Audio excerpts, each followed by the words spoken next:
있습니다. 사실 제가 앞에서 이제 우리 물 끄세요. 네. 물 끄세요. 물 꺼. 올라가야 돼. 사실 앞에서 양양가를 부르실 때 제가 눈물이 주체할 수 없이 막 나더라고요. 여러분들의 애국심이 그대로 저한테 아마 전달되어서 그렇게 눈물이 주룩주룩 난 게 아닌가 싶은데요. 다행히 제가 그 감정을 수습하지 못하면 어떡하나 걱정했었는데 우리 강혜훈 가수님께서 그래도 재밌게 노래를 해주셔서 감정이 수습이 된 상황입니다. 일단 여러분들께서 설정하신 세 가지의 과제 전적으로 동의합니다. 사실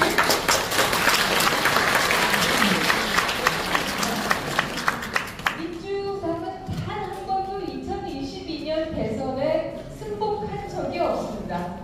선거가 끝나자마자 탄핵 시위를 시작했고요.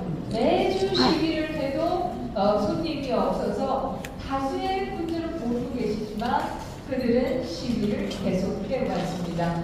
그러다가 특히 올해 10월쯤에는 이재명 대표의 위증교사 재판에 1심 판결이 나오지 않겠는가 하는 예상들이 있고요.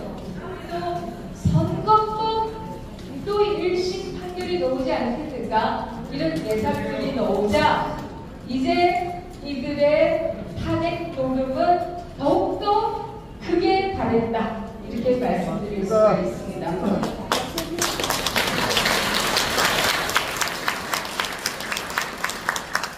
그 탄핵 노력이 크게 바랬다라고 하는 것은 바로 지금 현재 진행되고 있는 탄핵 청원 청문회라고 하는 것을 통해서 아마 여러분들께서 잘 접하고 계실 겁니다. 탄핵 청원이라고 하는 것은 탄핵 청원법에 존재하지도 않습니다.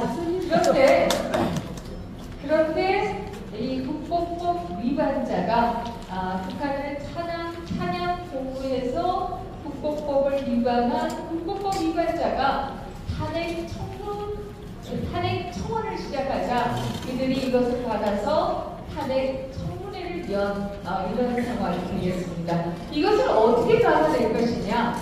당연히 불법입니다. 당연히 그것은 어떤 효력도 없어요.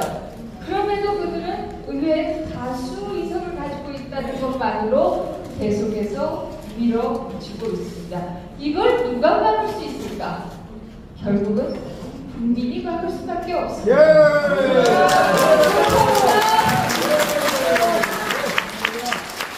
바로 이 중요한 시점에 시민대회가 결성되어서 진심으로 감사드리고 진심으로 또 감사드릴 수밖에 없다는 말씀을 올리겠습니다. 사실 제가 국회의원이 되고 나서 가장 안타까운 것이 뭐냐?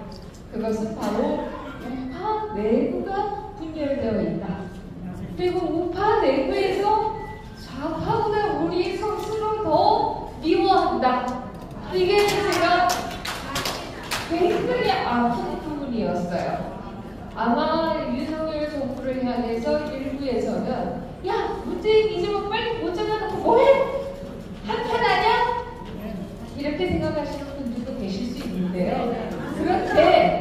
그런데 만약에 윤석열 정부가 없었다라고 하면 어떻게 되었겠는가? 최근에 우리가 체코에서 원전 24주를 수주했습니다. 만약에 윤석열 정부가 탄생하지 못했다라고 하면 탈원전은 완전히 정착하고 한국의 원전 산업계는 완전히 붕괴되고 독일처럼 러시아에서 가스 수송관을 통해서 러시아 가스를 가지고 오니 많이 그것도 북한을 통해서 들어오겠다. 이런 동의들이 아마 진행되고 있었을 것입니다. 그것을 생각하면 대한민국의 현재와 미래를 위해서 윤석열 정부가 탄생할 수 있었던 것이 얼마나 다행이냐.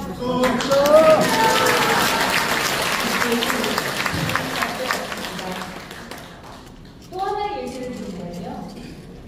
문재인 정부에서 종전협정 이름도 마치 그것이 되면 평화가 오는 것처럼 얘기를 했습니다. 아마 전통교체가 되지 못했다라고 하면 이 종전협정을 위한 움직임은 더욱더 가속화되었을 것이다.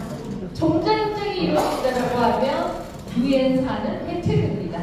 유엔사가 해체되면 주한미군도 철수할 수밖에 없을 거예요. 주한미군이 철수한다라고 하면 한국의 안보는 흔들릴 수밖에 없습니다. 뿐만 아니라 외국의 자본이 한국에 들어오지도 않고 한국의 큰 손들은 다 나갈 거예요. 이렇게 생각해 본다라고 하면 윤석열 정부가 비록 좀 부족해 보이는 분도 계실 수 있지만 그래도 정권 교체되어서 얼마나 다행이냐 한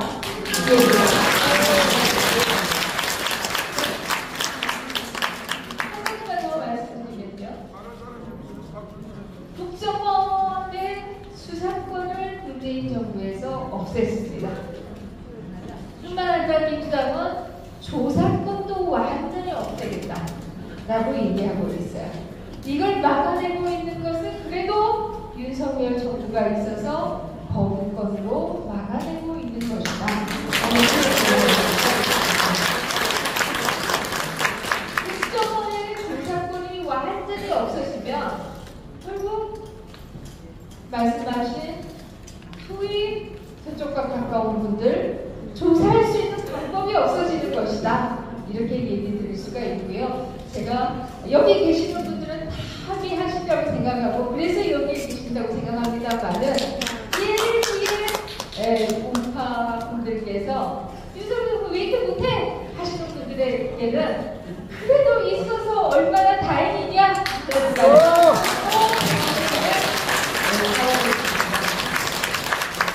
그리고 또 하나 말씀드리면요. 저의 1호 법안이 저희 공직선거법 개정안입니다. 내용은 1번 그 사전투표 폐지 2번 투표한 그 자리에서 막바로 개표합니다. 두 번째는 0.5%포인트 이내의 박빙인 지역은 재투표를 신청하지 않아도 법원의 판결을 받지 않아도 그냥 그 자리에서 자동으로 재검표하자라고 법안의 내용입니다. 이 법안에 대해서 불만을 가진 분들도 계세요. 일부에서는 우리도 대만과 프랑스처럼 아예 부재자 투표도 하지 말자. 단일 투표만 하자. 이 말 충분히 이해해요. 그런데 대만은 지난 부재자 투표 제도가 아예 없기 때문에 국민 5,000명이 투표하지 못했습니다. 한국의 국민 숫자는 그거의 10배, 아니 100배죠, 100배. 네, 그거의 100배입니다. 그런데 이 국민들에 대해서 투표를 하나도 못하게 된다라고 하면 과연 이 법안이 받아들여질까 하는 생각을 할 수밖에 없습니다. 그래서 저는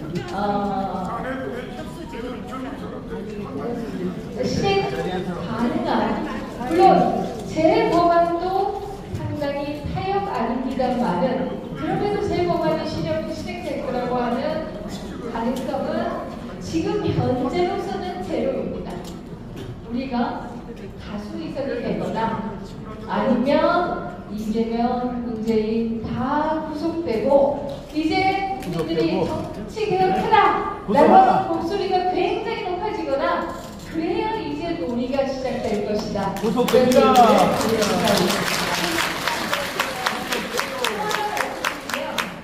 제가 부재자 투표 제도는 그래도 허용하자라고 해서 이렇게 하니까 이준석이 당장 젊은 세대는 투표하지 말라는 것이냐 이렇게 얘기하고 나옵니다. 그것에 대한 반응으로 인터넷에서도 우리가 행정방에서 자기 신분 인증을 하고 우리가 행정력 각종 서류들을 떼듯이 신청하고 그것을 통해서 누가 부재자 투표를 하는지 명부를 만들자. 지금은 명부가 없어요. 그래서 누가 투표했는지를 잘 몰라요. 이러다 보니까 여러 가지 문제가 생기는 것입니다. 그래서 그런 명분을 만들자라고 하는 절충안을 냈더니 아니 이거 중복 탄압이 다 투표하는 친중이에요. 막 이런 식의 가짜 뉴스들이 엄청나게 돌아다닙니다. 죄송하지만 저는 중국을 단 한 번도 가본 적이 없고요. 제 친구 중에는 중국인이 단 한 명도 없고요.